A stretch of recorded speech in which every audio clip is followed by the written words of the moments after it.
Welcome or welcome back to the Light Renegades. My name is Starr. Now, you're going to have to bear with me, everyone, because I've got a lot to get through, and things started to take a different shape than I was expecting with today's messaging. And I'm not going to read you anything. I'm not going to read you a channeled message, but I'm going to share some aspects of my life and my journey that I think might help some, because I've really been having to do a life review to bring me back to a space of truly accepting my path and my journey. And now you've all watched me over here go through so many different twists and turns and understandings and expressions, and I felt like I was brought to, I want to say, a brick wall, a blank slate at some point. And I don't think I got posed with this question, but it very much felt like, what do you believe in now? And I feel like this is definitely something that I'm still figuring out behind the scenes, because as I've said, I've been in this convergence point between a lot of different aspects of spirituality, awakening, whatever you want to call it. But there are some things that are just so inherently true about my life that I can't ignore them. And this is what I want to bring forward today. And I don't know if I'm going to do the review of where I've been the last few months, because I feel like that might be a video for itself. But Teams of Light were encouraging me to step forward with some aspects of life and soul that I think might help many in their expression of their life and what you've been going through also. So I wanted to point out, and I wrote some notes down, everyone, so we know that she means business, she being me.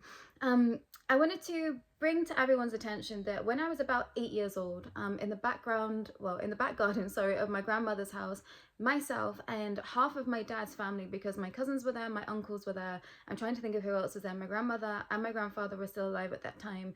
We were all in the back garden. My grandmother used to have a lot of barbecues around her house. Everyone used to go around to her house most weekends, so I was there that weekend. This was in the afternoon, this was broad daylight, this was in summer. And I spoke to my dad recently about this, because he said that he'd been looking out for the orange orbs again. And we're going to pause that here and come back around to conversations with my dad, because there is a lot that has gone on there in that space that many have understood over here. I brought through aspects of that, but it goes so much deeper than I think that I had even anticipated until this present given time. So we saw 3 orange orbs in the sky, and they moved through and across the sky, and we all stood there and just looked in awe and said, what was that? And you know, my family are very open to experiences. I want to say that most of my family, either side, mother and father side, have experienced something or some sort of spiritual something the entirety of their life. So to me, you know, that way of living was always normal to some degree. It wasn't until I had my full awakening that I realized that, okay, yeah, not everyone goes through those types of experiences to the depth that I did. I thought that was just normal. But also, I didn't realize how much my family did experience, but they just didn't speak to each other about it. So apologies to any family members that are watching. I'm going to try and not get too personal here, but I do have to speak about my father, because I believe that I dropped in and I took on some of my dad's expression of what he was supposed to bring forward in his lifetime. My dad has seen more spaceships in the sky than I have. My dad visions better than I ever have, just in any given time of life. And this is not something that he ever likes to talk about. So, you know, I'm hoping that this doesn't get back to him, because he'd be really mad at me. But there is something to that. There is something to him ignoring, you know, what he's experiencing. And my dad is a very logical person. He believes in some things, and he for sure believes in something other. But this is not something that he will ever discuss with me. I have to wait for him to open up and share things with me. And the minute that I try to interject or bring anything else to the table, he just shuts it down immediately. So we've had a frustrating time, especially through my awakening. Me and him have never really gotten on to the degree that we have now. And there was a lot of life lessons for us both. You know, I've seen parallel times where we've been in very, just the most densest of expressions with each other. So I know that we've done this time and time and time again. So there was a lot that we had to unpack, but I couldn't ignore the fact that my dad has always been able to see. My dad is very artistic. My dad is an artist. He's always been able to see, enter vision, but he doesn't call it that. He just thought that this is what everyone else does, you know, sees. That's not the case, and we all know this. We all have the capabilities, but some are just open and prone to that. We can all tap into that expression if we want to. So I saw these orbs when I must have been about 8 years old with the entirety of my family. I then saw them when I was in my teen years with my dad, and we were driving somewhere, and we both looked up and we went, oh, there's those orbs again. My family members have since seen them pass over my family home, I think maybe 4 or 5 years ago, and I've had other family members see other things in this time. So orange orbs. I was 8 years old when an expression of something in the sky coming forward towards me. And only last night did I remember.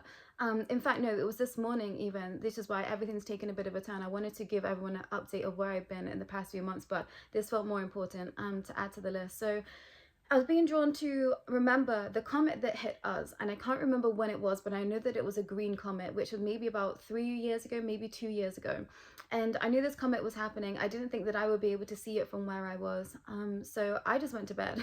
I forgot about the comet. I went to get into bed. I got into bed, and after 2 seconds of being in bed, I heard a voice so audibly say, "Get out of bed and open your curtains now." And I leapt out of bed, and I was laughing because I was actually naked at the time, but just how much I just felt this voice just say this to me, and I knew that was what I was supposed to do. So I leapt out of bed and opened the curtains, and there went the comet. And I just said, thank you. I went, thank you. I felt so blessed to be able to see it. I felt so blessed to be able to have that experience. And Teams of Light have been trying to say to me, look, we know that you had a real tough ride. We know that some things have gone awry. We know that this has been painful to you, but you can't deny your truth.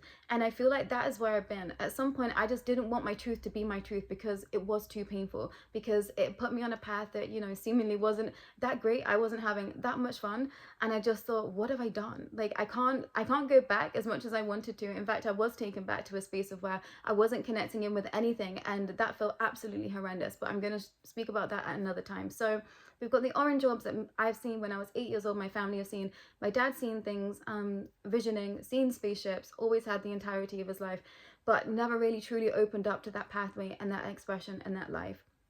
Then we had the comet situation. So eyes have always been in the sky somewhere, everyone, but I never had this path of, you know, looking into extraterrestrials or anything like that. I had understandings of it, you know, I was definitely curious about it, but I wasn't someone that was delving into this before I had my awakening, which is why, to me, I had the most organic expression of coming into these spaces. And, you know, there is other people that are in my life now that have always been in these spaces, in these spiritual spaces. I was never that. I was to a certain degree because church has always been in my family, but the extraterrestrial stuff came at a later date. You know, it came in with my awakening much later, and I didn't know what to do with it, but it did just feel like home. And there were some things that I couldn't deny. So we're going to go back in time because I wanted to speak about my time in Hastings and this connection to Aleister Crowley and that expression. And I went to Hastings the first year of my university, even though I applied to Bryce University, I ended up in Hastings campus, to my surprise. And when I was there at that time, I felt like my life was just very peculiar. There was something about the air in that space, and we all said it, everyone that lived there with me. And I lived in a converted hotel, so I didn't even live in, you know, normal student accommodation. So we could get to everyone's floor. So it was absolute carnage. We used to just we did have the most amounts of fun. We used to party all the time, but we all just said, this is very weird. And the people that got put together in this space, you know, it was such a hodgepodge of just so many different characters from all walks of life. And every single one of us just said that it just feels weird to be here. And Hastings is a very interesting town. It was great. I was making documentaries at the time, so it was perfect. The characters there are phenomenal. You know, I met some really beautiful people, but there was definitely a dark edge and aspect to that space that I don't think is there anymore. I spoke to a few people in that time, and they've said, you know, things have really brightened up in that area, coincidentally, since I left. But there is that expression. And coming to my awakening journey, going through all of this, and then starting to look into deeper aspects of darker magic to some degree, and then Aleister Crowley being brought forward. And I was absolutely floored when I realized that Aleister Crowley died in Hastings. I just couldn't get over it. I was just like, what do you mean? What do you mean? I spent a whole entire year there, and I had one of the craziest years of my life. So many things happened in that year that was just the wildest. I found myself in like the most peculiar of situations. I remember I would come back often and people would be like, where have you been? Like, we didn't see you after you've been to lecture. Like, where did you go? And I'd be like, oh, I was just speaking to so-and-so down by wherever. And they'd be like, you've been gone for hours. And I'd be like, oh, I didn't notice. I had so many little incidences like that I can't even remember now, but I had the strangest year. So Aleister Crowley, Hastings, I was there. This is a marker point in my life, and university was such a marker point for me, I think, in my awakening. I met souls at that time that changed the fabric of my reality, that changed the fabric of my whole entire existence, and I didn't know this until many years later, that things come full circle, and I just thought, wow, like, I don't know what to do with this anymore. It is just too on the nose. So Hastings, Aleister Crowley, there's my connection to that. And what am I going to bring forward next? Okay, so I'm going to bring forward this beautiful rabbit that, well, I don't actually know what it's from. I probably should have looked this up before starting this video, but I found this rabbit a few weeks ago, and throughout the entirety of my life I've always found toys like this in the most random of spaces, and I always knew that they were there for me. Don't ask me how I knew, but I'd always find something and it would just be in my path, and I just knew that it was for me. Now I know that it was been sent by my teens of light or something. Who knows at this point? I can't really, 100% corroborate, is that the word? Corroborate, I think that's the word, corroborate. That's not the word, but I can't think of it. I'm channeling at the same time as speaking. I can't exactly bring forward exactly what I know to be 100% truth. And I feel like this is something that has always been annoying for me on this pathway, because there was so much deception for one, and there was so much naysaying poo-poo energy out there that I think I just got trapped in at a certain point. But that's another story for another day. But I found this rabbit at a time when I was being guided to look deeper into heart healing once again for myself. And if you know the chakra placements, you will know that the pink and the green are the heart and the higher heart chakra placements. So I found this rabbit and I left it there. Where I found it, it was by a, oh, it's interesting, it's got a white button, so that's also something for me. And I've literally just noticed that now. And where I found it, it was by a park, and I thought, okay, if this was truly meant for me, I'm gonna go about my business, and if it's still there on my way back home, then I will pick it up, because I don't ever want to pick up something, now that I'm grown, that could be a child's and they've lost it. So it was still there when I picked it up. So I smiled, and I also picked up this rabbit again. But this rabbit meant a lot to me because I was getting information about a white rabbit over and over and over and over and over and over and over and over and over and over and over again, which leads me to another story that I want to share. And this was for about 2 weeks. I was getting messages about Alice in Wonderland, and I thought, okay, this is going to make itself known to me when it needs to. But I went for a walk with a friend, and we went to a forest that we both had never been to before together. And as we passed the forest on the way, we both saw a pub, and we went, oh, that might be a nice place to go and grab some food afterwards. So we went to the park, we went to the crystal shop, and we had a beautiful time in that space.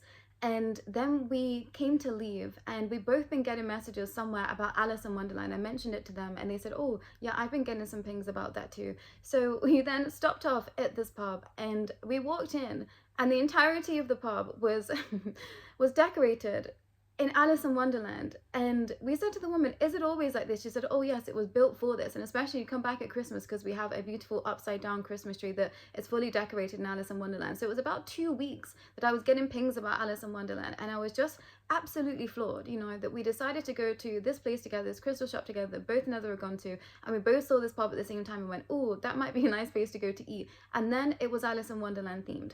So that happened, and then a week later there was a space where I do tarot readings, and a woman came in, and apparently she'd asked about me a couple of weeks ago, which I did remember, but I didn't know this person's face. This was through another colleague of mine. They said, oh yeah, so-and-so is going to be coming in, and they want a reading from you. So I didn't see this person. I'm trying to not share too much, obviously, about someone's personal journey, so I'm going to have to be careful. But I was doing reading for someone else, and then someone came into the room and just went, Starr, at the top of their voice. And I was like, oh my gosh, like, who is that?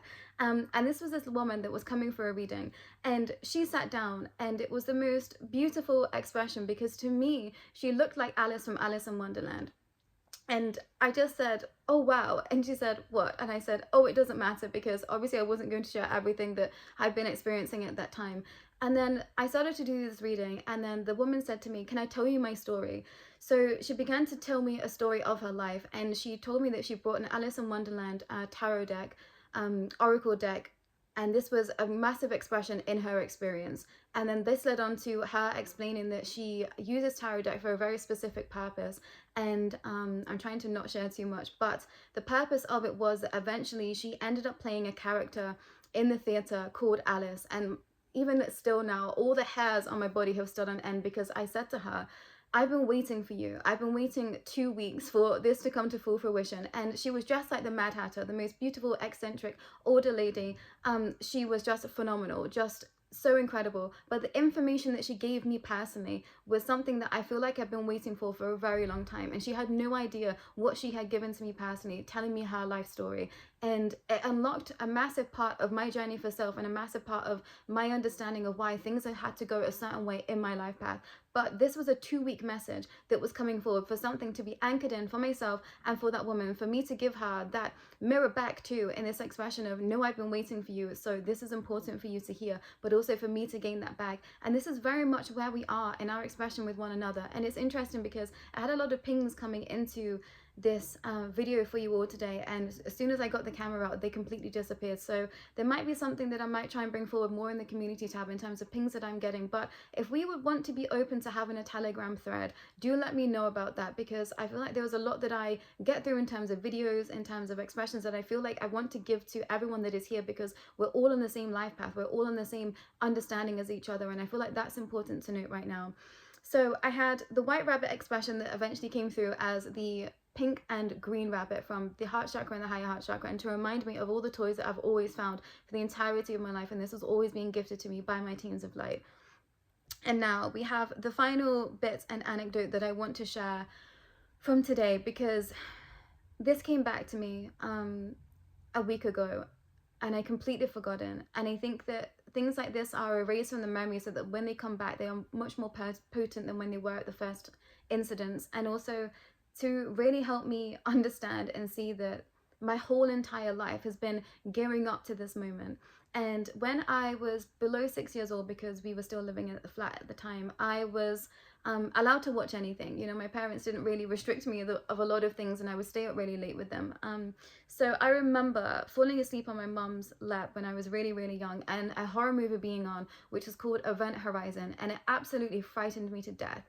And I knew at that time that, I don't know how to describe it, but it scared me so much that anytime I'd ever heard the words event or horizon, it would come up in me, like my whole body would stand on end.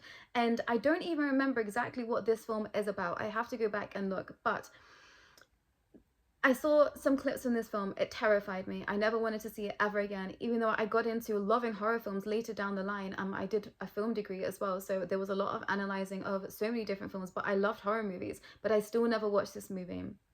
Cut to me living and working in London. It's interesting to me because I had my massive bout of awakening whilst I was living in London, and we were going through that expression of where we weren't allowed to leave the house. I'm not sure what I can say on YouTube anymore. So I found myself working for a company that was called Space. Not lost on me. I met a very beautiful person, a very beautiful, I want to consider, soul family, and they encouraged me to continue this pathway. What I felt like was, I didn't even know what it was. I didn't have any words for it, but I knew something was happening in my life. And there've been so many incidences where I felt like I was just coming online to something. And I think maybe I'll share more of these anecdotes later down the line, but these feel significant right now. So I found myself in Space. That's important to note. And when I was working in this space, I went through a period of not working in one specific store. I would kind of go around every store that needed my help for the day, which I really enjoy because I get to meet new people, different teams, that sort of thing. So at that time, I think that I wasn't working specifically at this one store, but I was guided to be there that day, obviously.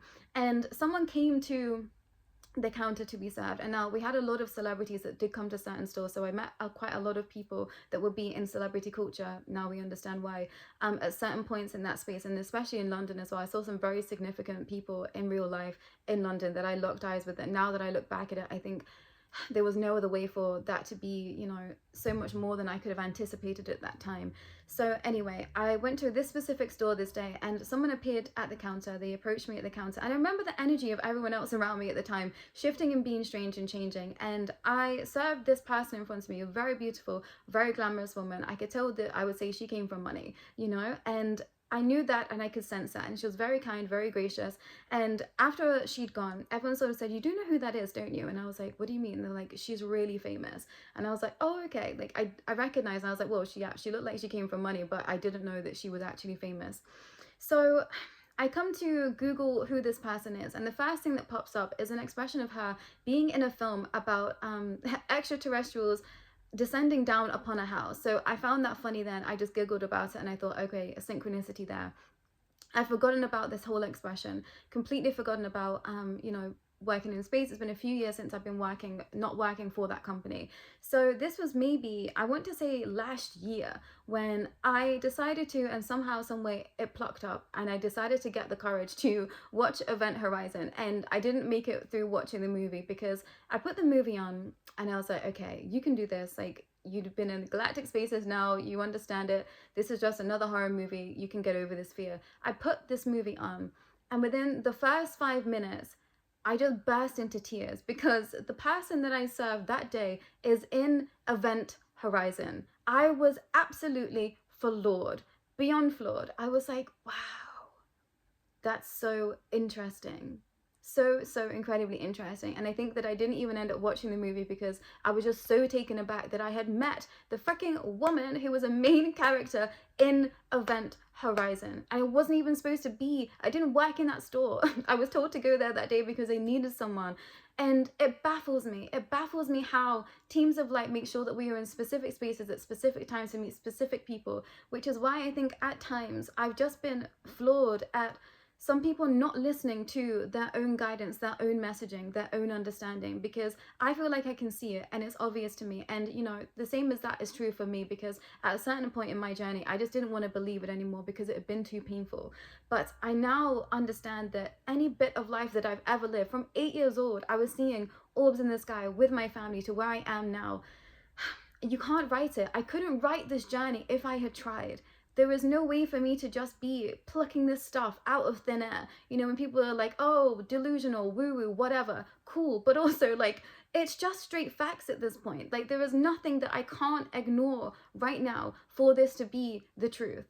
And it's been painful and it's been hard. And at certain points, I didn't want my truth to be my truth. And I've really been grappling with trying to pull forward like 100% of something in any of these spaces because I just didn't have it. And I'm now understanding that potentially that's not supposed to happen, but we have to have trust and we have to have faith. And I want to say, if you don't have faith in something, then you know, this life is very, very difficult. And I think that I would love to know the statistics of people that have faith in whatever that is to the people that don't, because I think that there is something to be said to having faith in something. And if that something has to only just be you, then that is, you know, more than enough. But I want to say, to have faith, to not have faith in something, you're in tricky territory, and at least right now. So I wanted to bring forward these anecdotes today, and I knew that I was going to get emotional and what do I want to say? Like, I get very animated with this because it frustrates me at times when I see and I witness, and you know, people talk. You can talk yourself out of anything. You can talk yourself out of any synchronicity. You can talk yourself out of any expression of any of this pathway if you want to. And I think that that's important to note. But at a certain point in this, I realized that I was only apologies everyone, I was only hurting myself by not letting myself understand that my truth is my truth. And I think that it's important for everyone to really come back to what is your truth and why, and that be something that is important to think about, at least right now. And I wanted this to be a story of, look at your life path, look at what you've been through, and look at why that it has been happening, because there's going to be a reason for it. There's going to be a reason for why you're in certain spaces at specific times for whatever reason, and that is something that you have to decide whether you want this to be you know, a thing for you to take forward in your life path or not. We all have free will, we all have personal choice, and there's definitely something about permission and free will right now that I think is being how do I want to say, hijacked in a way that isn't helpful for some. So you have to think about that as well. But I think for the most part right now, it's about personal choice. It's about understanding your life path. It's about saying to self, okay, you know, I can't ignore what is staring me right in the face. And I feel like there is a lot of people that are urged to not be on this path because you are very powerful and important people. And, you know, I don't like to get into this expression of some being special, some being not, because I just don't believe that is the case. I believe that everyone is special. Everyone is here for a very specific life path. It's just whether you choose to listen to that or not. And I understand why people don't listen to it, because it's not easy. But at the same time, I feel like you can't run away from your truth. And I feel like this was something that I've even tried to do. I've even tried to go back, and Teams of Light a few months ago put me back in the energy of just not feeling anything into these realms, into ether, into source, into spirituality, whatever. And it was just the most amounts of crippling noise. It's like static. It's like an emptiness that I can't possibly comprehend.